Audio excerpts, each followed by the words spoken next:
Si Benher Abalos nangakong tututukan ang pondong pangkalusugan. Siguradong trabaho para sa K-12 graduates ang itinutulak ni Bam Aquino. Si Senator Pia Cayetano hinikayat ang mga estudyante na paghanda ng kanilang career. Si Angelo de Alban sinuyod ang palengke at bus terminal ng Valencia City, Bukidnon. Dagdag benepisyo naman para sa mga senior citizen ang idiniin ni Senator Bongo.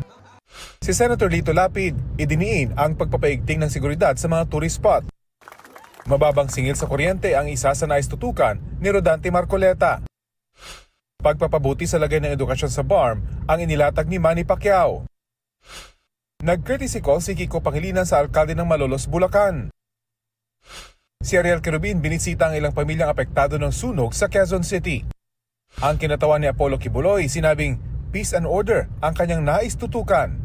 Patuloy naming sinusundan ang kampanya ng mga tumatakbong senador sa eleksyon 2025. Rafi Tima nagbabalita para sa GMA Integrated News.